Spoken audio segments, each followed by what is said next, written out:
હવે 5નો પ્રશ્ન એ છે બરાબર કે કેવલ કંપાસનો જ ઉપયોગ કરી ષષ્ઠકોણ દોરવાનો છે. લંબાઈ કેટલી છે? 30 mm. કંપાસનો ઉપયોગ કરવાનો હોય. બીજા તમે એકેય યુઝને જો ષષ્ઠકોણ પેન્ટાગોન ને બધું રહ્યું ને એ ઘણીવાર વર્તુળની રીતથી થતું હોય, પણ આમાં આપણે ખાલી કંપાસ એટલે કે પરિકરનો યુઝ કરી અને ષષ્ઠકોણ ડ્રો કરશે. બરાબર, એ જોવા માંગતા હોય કે આ પરિકર છે આપણું, બરાબર, એનાથી તમે ષષ્ઠકોણ દોરો. પછી ઘણીવાર એમ કહેતા હોય બરાબર કે જનરલ રીતથી આપણે પેન્ટાગોન દોરો, તો આપણે હમણાં દોર્યો જનરલ રીતમાં.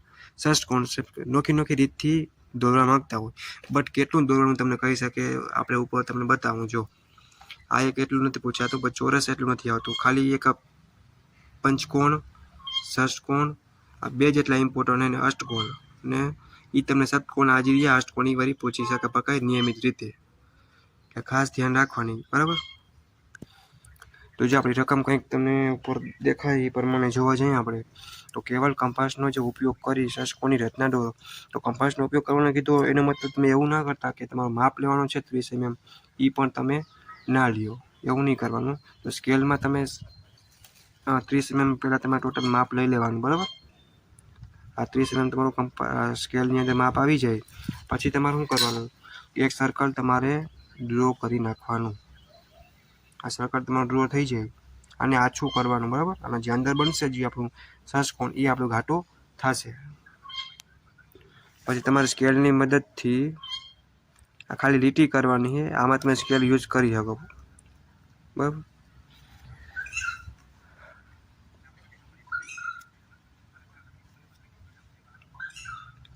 તમે સીધું એક ચોરસ કરી નાખવાનું. હવે પાછો કંપાસનો યુઝ કરવાનો થાય. બરાબર, એવું ના કરતા કે અહીંયાથી એટલું છે 30, તો તમે અહીંયાથી આમ બધી સ્કેલથી તમે 30 કરો, એ નહીં. પણ આપણે કંપાસથી સિમ્પલ થઈ જ જશે. બરાબર, તો ખોટી મહેનત કરવાની જરૂર નહીં. બે સાઈડથી બે ચાપુ મારવાનું થશે. આ અડધું માપ છે, લગાવશો નહીં તો ટાઈમ બચશે. એક ચાપ ઉપર ચાપ આટલી જ કરવાની, વધારે નહીં કરવાની. આલી સાઈડ રાખી એક ચાપ ઉપર ચાપની પૂછો તો હાલશે, પણ લાંબા ડૂકી ના હોવી જોઈએ. બરાબર, એક ચાપ અહીંયા, એટલે આ તમારું થઈ જાય ને.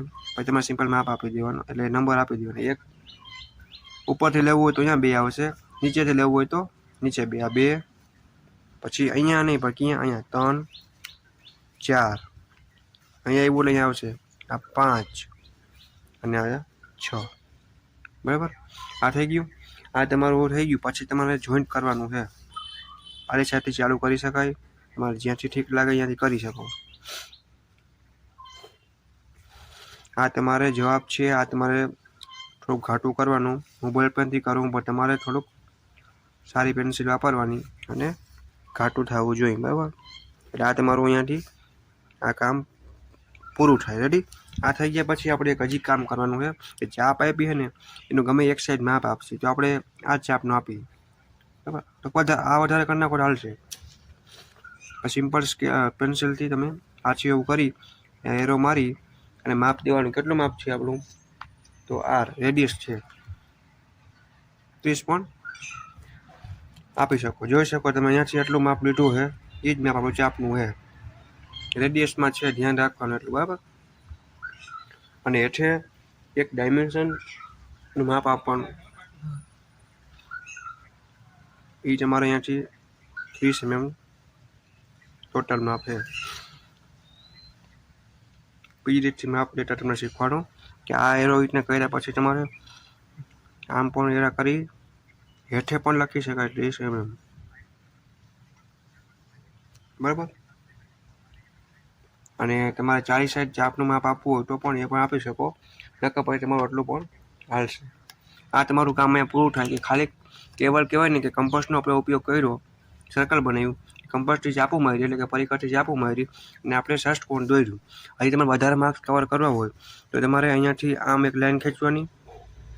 બરાબર, જો આ તમારે શિક્ષકે કીધું કે ના કીધું હું તમને કહું હું. પછી અહીંયાથી રેડિયસનું આપણે આવી રીતના કરી અહીંયા તમારે લખી નાખવાનું. શું લખવાનું? ષષ્ઠકોણ. આ ઇંગ્લિશમાં લખવું હોય તો પણ વધારે સારું લાગશે. આ લખી નાખવાનું. બરાબર, હજી વધારે સારું કરવું હોય તો એક હેઠે લાઈન ડ્રો કરી નાખવાની. બરાબર, એટલે એને ખબર પડે કે આ ડ્રો કર્યું એ શું છે ખરેખર. આ થઈ જાય. અને એરો પણ ખાસ મારવાનો. બરાબર, આમાં તમારે સર્કલના બધું આછું, જવાબ આવ્યો એ ઘાટું. રેડી, વચ્ચે પોઈન્ટ કરવો તો કરી શકાય, નામ પણ આપી શકાય, ના આપો તો ચાલે. એટલે તમારું આ કેવલ કંપાસની મદદથી ઉપયોગ કરીને આપણું ષષ્ટકોણ પૂરું થાય. જો મને માપ આપ્યો 30 mm છે તો તમે અહીંયા સાઈડમાં એ પણ તમે લખી શકો કે L બરાબર 30. વધારાનું તમારે લખવું હોય તો લખી શકાય, બરાબર. પ્રયત્નના મુદ્દા લખવાના નથી. પાંચમો ક્વેશ્ચન કંઈક આપણે અલગ રીતે કરવાની ટ્રાય કરી. જો કદાચ પેપર થોડુંક હાર્ડ નીકળે તો પૂછાય તો તમે એકવાર જોયો હોય, કર્યો હોય તો તમને આઈડિયા આવે. વ્યાસવાળા વર્તુળમાં પંચકોણ, જો પંચકોણ એ જ વધારે પૂછાય મોસ્ટ ઓફ, બરાબર. 3 સર્કલ હતું તમે પંચકોણ, રેડી. તો પંચકોણ જો to draw pentagon in a circle of 30 mm diameter, બરાબર. તો સૌથી પહેલાં તમારે શું કરવાનું થાય? તો પહેલું સ્ટેપ તમારું એ છે કે તમારે સર્કલમાં જો આખું માપ આપણે કેટલું 80 આપ્યું તો સર્કલમાં આપણે 40 લેશું. કેટલું? 40 લીધું આપણે. આ 40 માપ. તો સ્કેલમાં તમારે સૌથી પહેલાં 40 રેડિયસ ટોટલ ડાયામીટર છે સર્કલમાં આપણે જો આમાં લેસી સ્કેલમાં એટલે રેડિયસમાં લેવું પડશે. એટલે રેડિયસ એટલે મતલબ શું કે ડાયામીટરનું અડધું એટલે રેડિયસને આ વાર દર્શાવી શકાય. આ 40 થઈ ગયું, બરાબર. તો તમારે જો આ લાઈન મેં ડ્રો કરી તો તમે અગાઉ કરી શકો, અથવા કાયદેસર પહેલાં તમારે 40 mmનું કરશો એટલે ટોટલ 80 mmનું સર્કલ ડ્રો કરી નાખવાનું, બરાબર. આ સર્કલ ડ્રો થઈ ગયા પછી તમારે શું કરવાનું કે તમારે બોક્સ બનાવી નાખવાનું, બરાબર. એક અને અહીંયાથી આપણે જે પરિક્રમા પહેલાં બનાવ્યું અહીંયાથી એક સીધું બોક્સ. આ બોક્સ થઈ ગયા પછી તમારે શું કરવાનું, અહીંયા તમારે નામ આપવાનું થશે A અને આ B. વચ્ચે પોઈન્ટ ઘાટો થોડુંક કરી ડોટ અને O નામ આપી દેવાનું, બરાબર. હવે તમારે શું કરવાનું, A અને O અને અહીંયા ટોટલ માપ જો આપણું એટલું છે 40, બરાબર. તો આપણે અડધાથી વધારે માપ લઈ એક ઉપર ચાપ ડ્રો કરશી, બરાબર. અને પછી તમારે એટલી જ ચાપ એક હેઠે ડ્રો કરી નાખવાની. સોરી, માપ ડગી ગયો, જો ડગી જાય તો પેલી ચાપ હોય જોઈ લેવાની, પછી એક હેઠે ચાપ કરશી ડ્રો. એવી જ રીતના O આગળ રાખી અને એક ઉપર ચાપ, એવી રીતના એક નીચે ચાપ. હવે આને આપણે નામ આપશી કંઈક અલગ પેનથી, તમને સમજે. આ P1 થશે અને આ P2, બરાબર. આમાંથી તમારે સીધી એક લાઈન પસાર કરવાની, સીધી, બરાબર. થોડીક આટલી બહાર રાખવાની. આ તમારી લાઈન પસાર થઈ ગઈ, બરાબર. હવે તમારે અહીંયા પરિકરની અણી રાખવાની, બરાબર. અને અહીંયા પોઈન્ટને લઈ જવાનું, આપણે પેન્સિલ કંપાસને અહીંયાથી લઈ જવાનું. અહીંયાથી તમારે ચાપ લેવાની, આટલી નીચી લેવાની. ક્યાં લગી? આ લાઈન લગી, બરાબર. અહીંયા આપણે નામ આપી દઈએ, બરાબર, E. અને આ જે આપણે ચાપ આવી અહીંયા આપણે F નામ આપી દેશી. પછી તમારે શું કરવાનું કે પરિકરની અણીને અહીંયા રાખવાની છે અને અહીંયા વ્યવસ્થિત પરિકરનું પોઈન્ટ રાખી અને પછી તમારે અહીંયાથી આમ ઉપર ચાપ લઈ જવાની. આ કેટલી વાંધો આટલી આછી કરવાની રહેશે. પછી તમારે G નામ આપી દેવાનું, બરાબર. G નામ અપાઈ ગયા પછી તમારે શું કરવાનું કે અહીંયાથી તમારે આપણે અલગ પેનથી કરીએ તમને ખબર પડે કે તમારો જવાબ કયો હોય, તમારે ઘાટો કયો કરવાનો. અહીં તમારે એટલું લાઈન ઘાટી થઈ ગઈ. એ જ માપને તમારે પરિકરની અંદર એટલે કે કંપાસમાં માપી લેવાનું. માપ્યા પછી તમારે હેઠે એક ચાપ મારવાની છે, બરાબર. અને અહીંયાથી પછી એક આટલે રાખી અને અહીંયા એક ચાપ. જો અહીંયા નહીં આવે, બધી વસ્તુમાં નહીં આવતી, ખાસ જોવાનું. એટલે આવશે, બરાબર. ને આ તો પછી તમારું સિમ્પલ આટલું જ થાય, રેડી, બરાબર. તો જો તમને પાછું એકવાર સમજાવી દઉં, આમાં ખાસ ભૂલ ના થાય એના માટે ખાસ તમારે જે લીટો થયો આપણો એ માપ અહીંયાથી એટલું લઈ લેવાનું. પછી અહીંયા પરિકરની અણી રાખી અને એક ચાપ હેઠે, બરાબર. પછી અહીંયા પરિકરની અણી રાખી, પાછી ચાપ સર્કલ ઉપર અને પાછી ચાપ તમારે અહીંયાથી આટલી, બરાબર. પછી તમારી છેલ્લી એ છે આપણી અહીંયા આમ ટચ થઈ જશે, રેડી. પછી સિમ્પલ તમારે શું કરવાનું કે અહીંયાથી તમારે આવી રીતના ઘાટું કરી નાખવાનું, રેડી. અહીંયાથી પાછું આપણું જો આ સીધી લાઈનમાં આવ્યું તમે જોઈ શકો, બરાબર, ખબર પડે તમને. પછી અહીંયાથી પાછું આપણું આટલું, બરાબર. પછી અહીંયાથી ટૂંકમાં આપણું પેન્ટાગોન તૈયાર થવું જોઈએ. આ તમારું થઈ ગયું. હવે તમારે છે ને પછી તમારે 1, અહીંયા આપણે 2, આ 3, બરાબર. અને પછી અહીંયા સાઈડમાં 4, અહીંયા આપણું 5, બરાબર. એ થઈ જાય પછી તમારે ને સર્કલનું માપ તમારે દેવાનું થાય, બરાબર. તો એ એક દઈ દેવાનું કે ખરેખર છે કેટલું, તમે ગમે આપણે આપી શકો, 83 ટાઈપ આપવાનું. અહીંયાથી આછું આપણે રાખવાનું. કેટલું હોય આપણું ટોટલ 40. રેડિયસમાં જો 40 લીધું, ટોટલ માપ તો આપણું 80નું જ છે. રેડિયસમાં તમે માપવા જાઓ ને એટલે ઓટોમેટિક તમારું માપ 80નું થશે, બરાબર. આ 80નું રેડિયસ લઈને સર્કલ કર્યું હોય એટલે અહીંયાથી 40 લીધું માપ ફરીને આવે એટલે ઓટોમેટિક 80 થઈ જાય, બરાબર. પછી તમારે આ એક રેડિયસ અપાઈ ગયા પછી એક ધ્યાન રાખવાનું કે આપણે જે આ લીધી ને માપ, આ કેવું લીધું આ જો A B C, તો C અને F અહીંયાથી આ ચાપ બની છે તો બરાબર. અહીંયા તમારે સિમ્પલ લખી નાખવાનું સી અને એફ, બરાબર. પછી તમે જો આ રેડિયસ લીધી ને, બરાબર, તો વધારે કરી નાખવાની, એટલે તમારે આ માપ પણ આપી આપો રેડિયસ 1, બરાબર. એ તમારે થઈ જાય.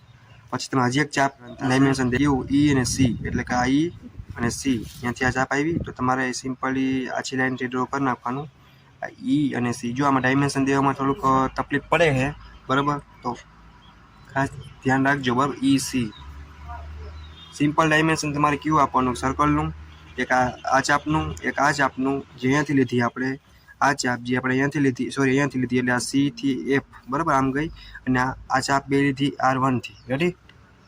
બરાબર. તો જો તમારી આ મેથડ રહી ને એ આપણે પેન્ટાગોન બનાવ્યો, બરાબર. કઈ આવશે કે પેન્ટાગોન સ્પેશિયલ મેથડ છે, પણ ધ્યાન રાખવાની આપણી ઓલી મેથડ નથી, બરાબર. ખાસ બાકી કરી નાખવાની, વ્યવસ્થિત ચોપડી સિલેબસ બધું વાંચી અને પછી તમારે તૈયાર કરવાની છે. રેડી? ડાયમેન્શન થોડાક હાર્ડ છે, દેવામાં ભૂલ ના થાય, સ્ટેપ બાય સ્ટેપ કરવાનું, બરાબર. એટલે આપણે ચોથું ચેપ્ટર મોસ્ટ ઓફ મેથડ લઈ લીધી. હજી તમને કોઈ પણ ના આવડતી હોય, તમારે શીખવી હોય તો કોમેન્ટ કરજો, આપણે એના પર વિડીયો બનાવશે. કોઈ પણ ચેપ્ટર હોય, બરાબર, તો બીડી હોય તો ભલે, મેથ્સ હોય તો ભલે, કોઈ પણ મેકેનિકલ મેન વિષય છે.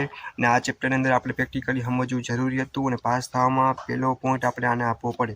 7મી 8મી સીટ તો આપણે જો આવડતી હોય તો ઘણી વાર એવું બનતું હોય કે ડ્રોઈંગનું પેપર છે, બરાબર, બીજા પેપર કરતાં તો ટાઈમ પર વધારે છે, પણ આપણી સ્પીડ ના હોય ડ્રોઈંગમાં, પહેલી વાર આપણું પહેલું સેમ છે, તો ઘણીવાર આવડતું છતાં ના ડ્રો થતું હોય. એના માટે આપણે એ સીટને બહુ ભાર નથી આપતા, અને 1 થી 6 સીટનો ભાર આપી તોય તમે ઇઝીલી સારા માર્ક્સ AB ગ્રેડ સુધી તો પહોંચી જ જાશો, બરાબર.